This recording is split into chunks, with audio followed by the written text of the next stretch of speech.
Halo teman-teman, setiap hari bersama kami, belajar sedikit lebih banyak pengetahuan. Venezuela, secara resmi Republik Bolivarian Venezuela. Sebuah negara di Amerika Selatan, dengan luas sekitar 916.445 km persegi. Dengan jumlah penduduk sekitar 28,5 juta jiwa. Caracas adalah ibu kota dan kota terbesar Venezuela. Tidak hanya terkenal memiliki pemenang kontes kecantikan Miss World terbanyak, tetapi juga terkenal karena terlalu banyak minyak. Dengan cadangan sekitar 297,5 miliar barel, terhitung 25% dari total cadangan minyak bumi. Dengan keuntungan sebesar itu, Venezuela pernah menjadi negara terkaya di Amerika Selatan pada tahun 2000-an. Tapi sekarang, ini adalah negara gagal, ekonominya anjlok. Menurut Dana Moneter Internasional, PDB nominal Venezuela pada 2019 hanya 70 miliar dolar, menempati peringkat ke-68 di dunia. Dan PDB per kapita hanya 2.456 dolar. Jadi mengapa Venezuela begitu miskin?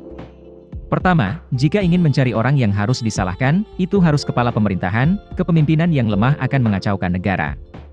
Presiden petahana Nicolas Maduro mulai berkuasa pada 2013.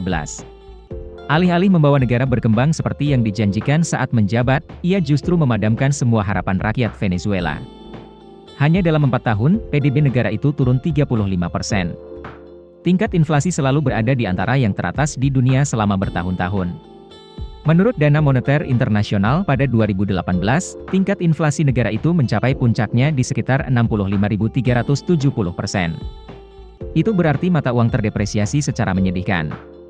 Sebotol air yang dulu berharga 1 dolar, sekarang harganya setara dengan 65.371 dolar. Dan jika Anda ingin membeli sepeda motor, Anda harus membawa truk penuh uang untuk membelinya. Situasi rakyat Venezuela saat ini seperti duduk di atas api, dengan tingkat pengangguran diperkirakan mencapai 44,3% pada 2019. Dalam hal ini, pemerintah Venezuela harus memiliki kebijakan untuk mempromosikan produksi barang, menciptakan kekayaan dan mendistribusikannya kepada masyarakat. Tapi tidak. Mereka hanya berurusan dengan mencetak lebih banyak uang dan korupsi. Menurut proyek jurnalisme tentang kejahatan terorganisir dan korupsi. Pada 2016, Presiden Maduro menerima penghargaan Person of the Year. Dengan catatan, melakukan banyak hal, untuk mempromosikan kegiatan kriminal terorganisir dan korupsi.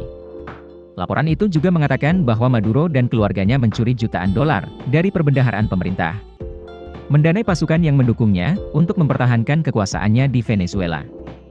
Hal itu pula yang menjadi salah satu alasan mengapa pihak oposisi negeri ini menyerukan agar masyarakat melakukan protes. Menjadikan negara berantakan seperti sarang semut api. Sebuah negara yang terus-menerus dalam kekacauan tidak dapat berkembang. Hal kedua, yang membuat Venezuela dalam masalah, adalah ekonominya terlalu bergantung pada minyak. Ini menyumbang 95% dari ekspor negara itu, dan sekitar 25% dari produk domestik bruto negara itu. Artinya, ketika harga minyak naik, rakyat kaya dan negara kuat. Ketika harga minyak turun, rakyat kelaparan dan sengsara. Sebelum 2014, ketika harga minyak tinggi, Venezuela memasok minyak bersubsidi dalam jumlah besar ke 13 negara tetangga Amerika Latin. Terutama Kuba, untuk membangun aliansi melawan negara-negara saingan, termasuk Amerika Serikat.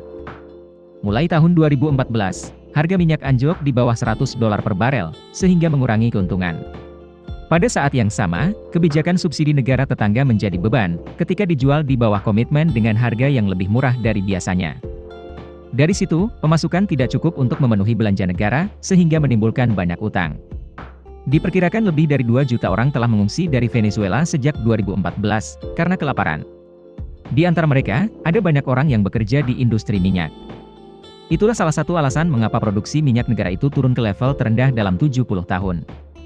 Jika harga minyak turun, outputnya juga akan turun, apa yang akan memberi makan negara? Terakhir, Venezuela berada dalam krisis seperti saat ini, akibat sanksi AS terhadap negara ini, khususnya industri minyak. AS menuduh rezim Maduro terlibat dalam pelanggaran hak asasi manusia dan korupsi. Penurunan supremasi hukum, dan penindasan demokrasi. Jadi mereka mendukung oposisi untuk berkuasa. Sanksi mereka ditujukan untuk mencegah industri minyak berkembang.